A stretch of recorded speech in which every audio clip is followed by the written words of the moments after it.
If you're a podcast host, listen up, this one's for you. My name is Allie Jackson. I'm the host of Finding Mr. Height, a dating and relationship podcast that I've been doing for 4 years now, sharing my positive and practical approach to dating that's built on my own life experience. And I wanted to share another experience that I've had, my secret behind monetizing my show. It's called Red Circle, and I was just telling my colleague about how much I love their platform. With Red Circle, not only am I getting a seamless hosting experience, but I also love the support I receive in ad sales. It's not just typical ad sales either. It's targeted opportunities based on my show and my life. And the platform is super simple. You just set your preferences and Red Circle matches you with sponsors that align with your show. You can vet every opportunity and their platform gives you great analytics. More recently too, my Red Circle team has brought me opportunities outside of my podcast on social media to really augment the podcast partnerships, bring them full circle. I just can't recommend them enough. If you want to give it a try, go to redcircle.com to get your free trial. That's redcircle.com for a free trial.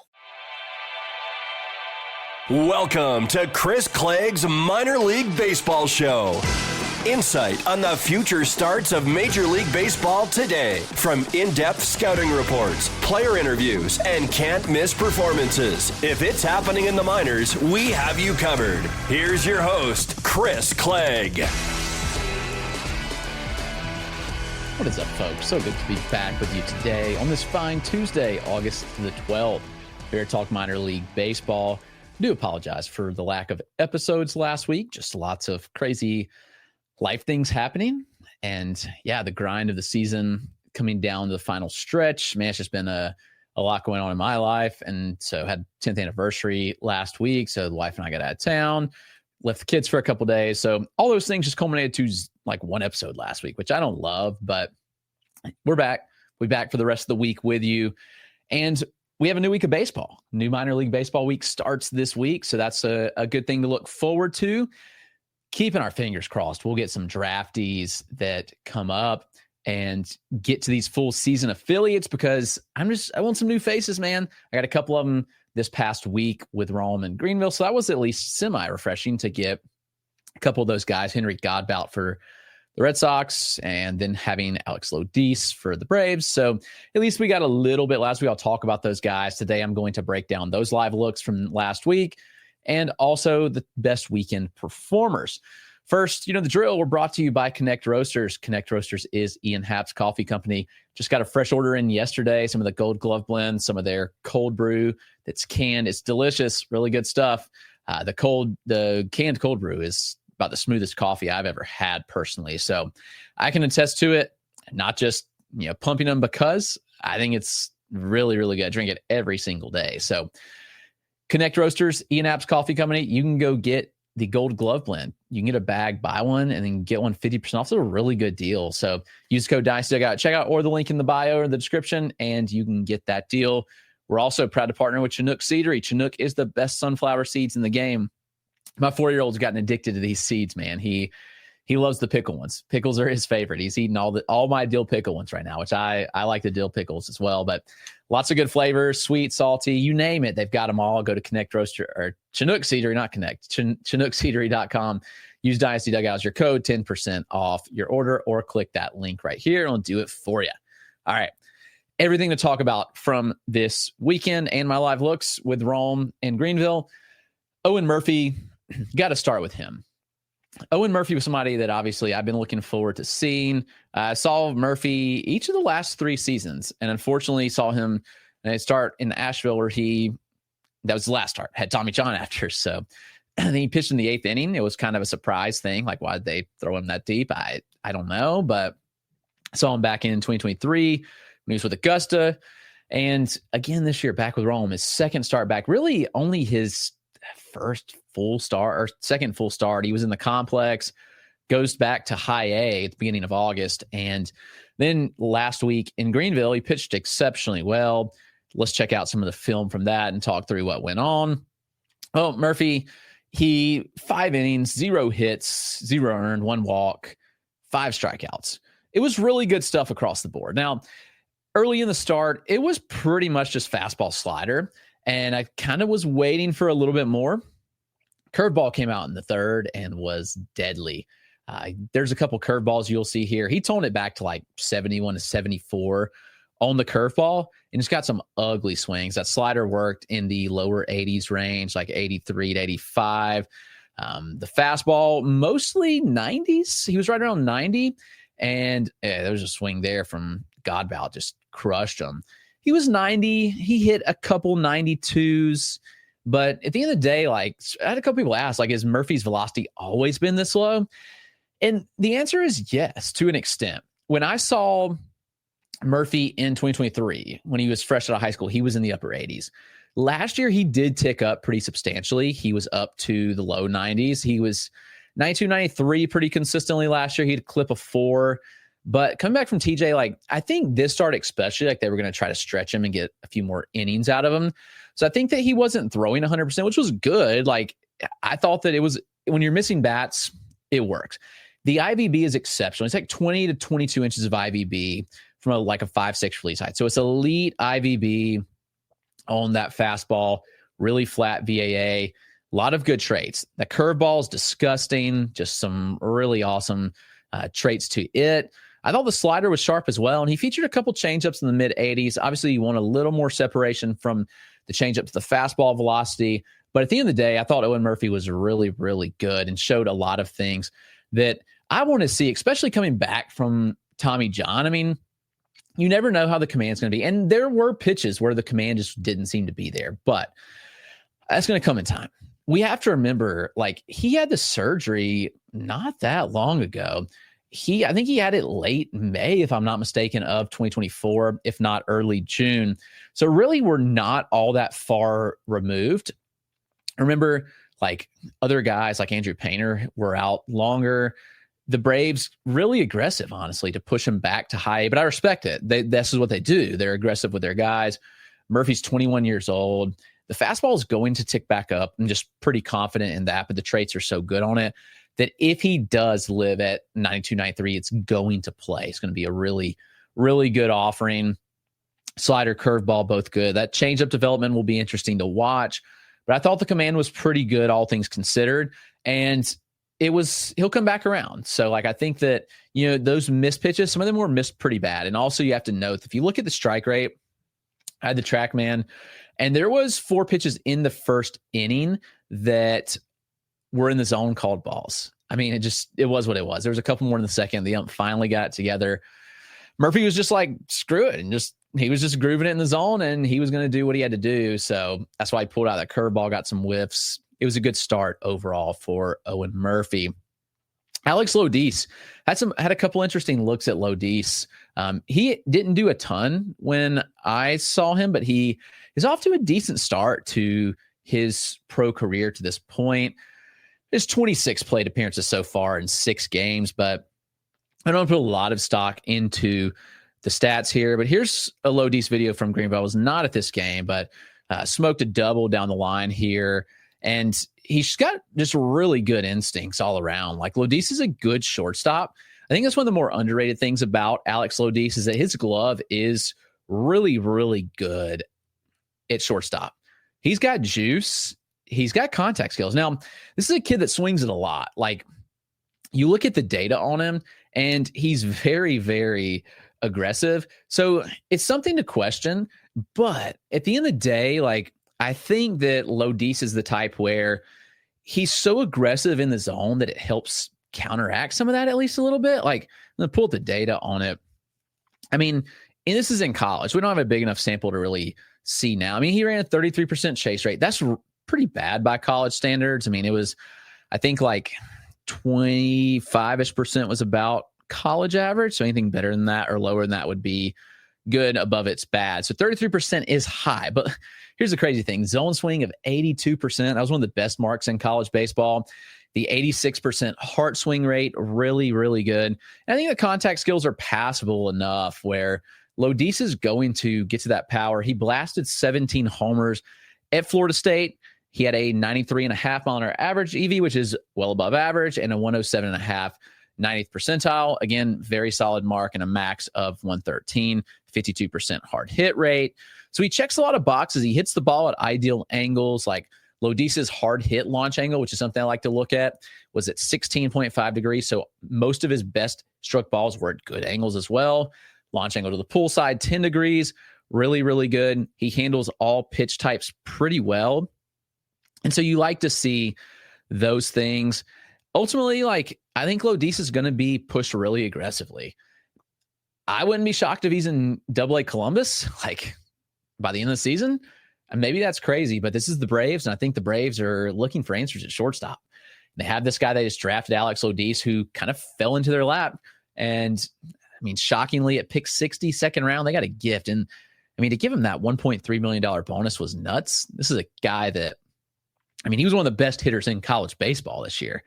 So Alex Lodise, I think, is going to be really nice fit for this Atlanta Braves team and somebody that I like a lot. So the other new draftee that I saw was Henry Godbout last week.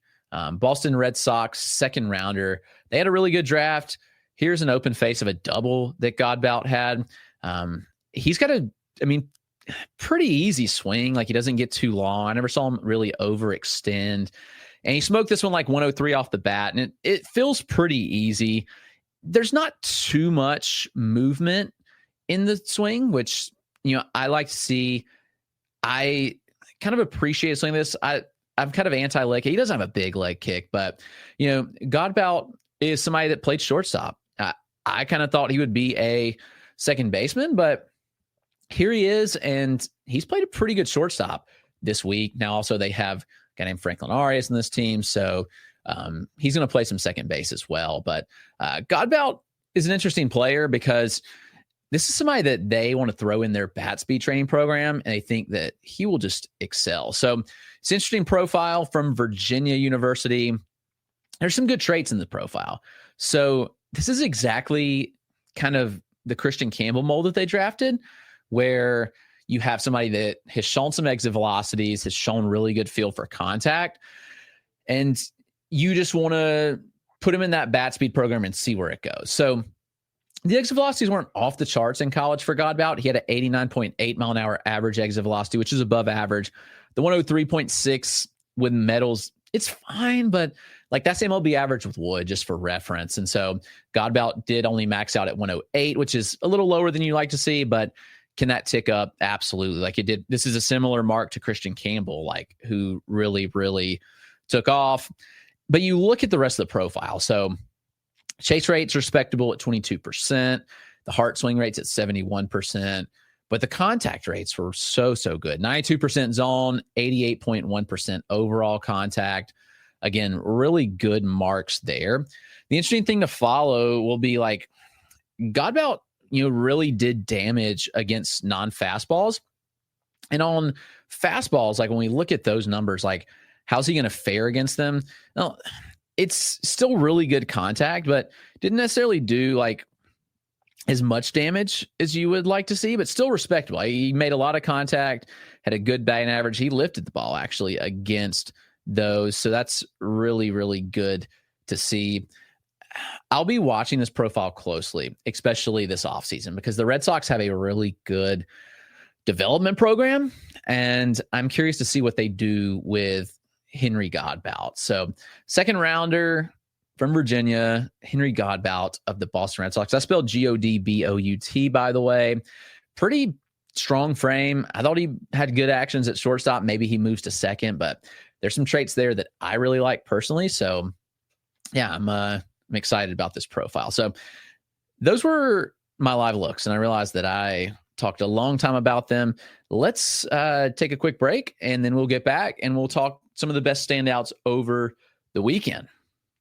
All right, our pitcher of the weekend was Luis De Leon of the Baltimore Orioles. This season, got a late start to the season, injuries. He had just 61 innings so far, and he shows the flashes of upside from the left side here in this start. He struck out 12 batters across 6 scoreless with 20 whiffs. Did not issue a walk, allowed just 3 hits on the start. Dominance from Luis De Leon. That's DE space LEON. So De Leon is good. I saw him pitch last year when they were in Asheville. Really like the stuff that he brings to the table. It's a good mix. I mean, the fastball is up. I actually saw him this spring, and that's where I noticed the fastball was up. He's consistently like mid-90s, touching like 97 now. He's 6'3" lefty. He's listed 168, probably more filled out than that already. So you like to see those things. That slider sits in the mid 80s. He's got pretty good horizontal movement to it. He'll throw it to both lefties and righties, which I like to see. Again, a pitcher that will throw all of their pitches to both handed batters. And the changeup, mid to upper 80s with pretty good fading action. I think that the changeup's a pitch that still want to be developed more.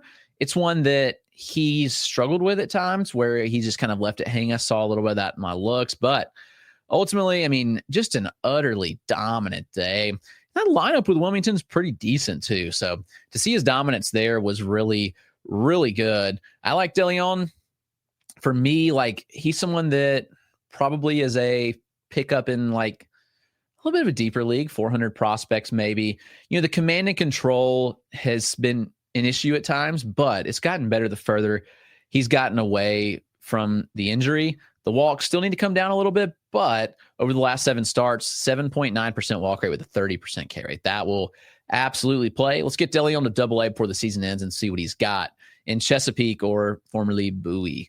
All right, a couple of hitters that stood out over the weekend. Got to talk about Charlie Condon. He's in Double-A. He had a big weekend. He had 2 3-hit performances. It's been an interesting year for Condon. Again, this is somebody that had one of the best college seasons in history in 2024, taken 3rd overall by the Rockies, and he just stunk out loud in his pro debut at the complex. But ultimately, with Charlie Condon, he was injured, and I think it played a huge part. And people didn't really give him credit for that. But between Friday and Saturday's games this weekend, we're looking at 6 hits. He had a double, a home run. He's been on base in 18 of the last 21 games. And you can see that swing there is beautiful. Gets to the pool side in the air often. It's everything we want to see from a hitter. And I know there's been some ups and downs since he was promoted to Double-A, but Condon has been really, really good. The power's there. I think the home runs are going to come. His contact rates are down since going to Double-A, but we've seen the air pull rate jump. So I like to see that. Ultimately, he's a prospect that I think can rebuild some stock. I think people are kind of out on that profile, which is interesting, but I think that there are things to like there for Charlie Condon. And I know it's easy for people to throw out and say, Georgia was cheating, blah, blah, blah. But let's be real. I think that's going on in a lot of teams for college baseball. So, to blame Charlie Condon, whatever, call it as it is. I think Condon is still going to be a really good major leaguer. And some of those contact questions you may have will be counteracted by course field. There's also the course hangover going on the road. So that's something to keep an eye on. But Ralphy Velaquez, talk about a hitter that's been on a tear recently, and that's Ralphie. He struggled out of the gate, guys, just being honest. I dipped him in my prospect rankings, and now he's making a resurgence. He had 2 home runs in the same game on Sunday, and he got promoted to Double-A on the same day. So he'll make his Double-A debut today. If you are listening on Tuesday, let's check out these homers. His first one was to the opposite field. It's just a smooth, compact swing from the left side. He has a ton of power in that 6'3" frame. He's a former first rounder in the 2023 draft. So you expect good things. I think that Velasquez, he's not going to catch. He was drafted as a catcher. He's going to play first base, but that's okay. Because there's some serious juice there. And here's the other home run that we saw from this one more to the pool side. Just beautiful stroke, just absolutely smoked there. Got out in a hurry. Those poor fans on the blanket had no clue that home run about nailed them. But Ralphie's been really, really good. You really like to see some of the improvements that he's made. His first 24 games, 149, 252, 340. That was bad. But over his last 34 games, it's 328, 412, 582 with 7 home runs and 11 doubles.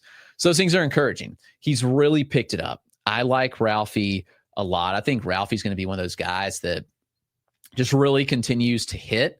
We'll see how he fares in Double-A, but this is somebody that has very impressive zone swing rate and heart swing rates while maintaining a respectable chase rate. So it's really good swing decisions. The overall contact rate this year is up substantially from last year. It's 78%.